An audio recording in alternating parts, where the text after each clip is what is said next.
bra burning around here. Hey, you were talking about a story this morning that I hadn't heard, and I think it's so interesting, about the guy in New York that dressed up as the Cookie Monster. Did you guys hear about No. this? Yes. I want to hear. Yeah, tell him. Oh, okay.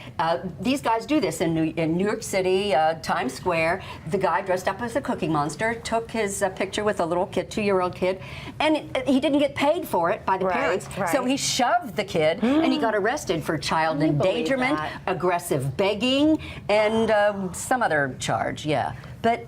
I mean, he shoved a 2-year-old kid, and the 2-year-old kid is now saying, "I don't like the Cookie Monster, and I don't know why." I can't blame him. I saw the interview with that little boy, and he said the Cookie Monster did a bad thing. Oh. It was the saddest thing. I mean, that's ruined his whole perception of that character for the rest of his life. Yeah, you would think that the Muppet people would, or whoever it is, that would say Sesame Street would say no more of that stuff. We don't want that, because it gives them kind of a bad reputation. Right, and of course they didn't they give their permission for that, but you can get the costumes and wear them for Halloween and such. My sister has a costume shop, and she has all those guys, and I would they hate are that. so disgusting on the street. Like, have you ever? Really? Yes, my son always wants to go up and have his picture made with them when he sees them, and these people definitely wear these costumes on the streets of New York City every day for many, many years. Like.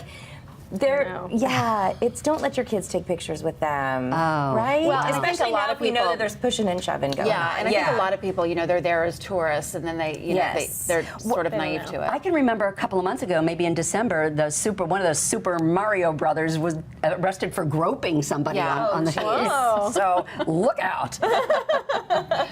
Oh my goodness. But they do tell you before you take the picture that there is a charge for the photo.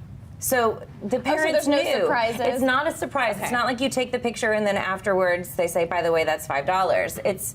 They know before they take the picture. So how about the woman who, and this is kind of has something to do with this, how about the woman who was playing Snow White in Disney World for so many years, and they required her as the character to always, every time she was out around people, to speak in her Snow White voice and to smile always, and she had all these rules, and she's now suing them, saying that her vocal cords are ruined from having to are you serious? Oh, I don't know if I believe that. Oh my dumbest goodness. lawsuit I've ever heard of. That is ridiculous. Well, she continued to do it, though, is the thing. So she put her own vocal cords at risk by continuing to do it. She could have said, no, I think this could harm my voice, and quit the job at any time. I'm sure it probably wasn't the most lucrative career in the world. So I don't know. Those are coveted jobs. I mean, everybody wants to be one It's of these. showbiz. Right, it is. It is. It's a and I think big they're deal. paid well for it, aren't they? I think they are. Yeah. I think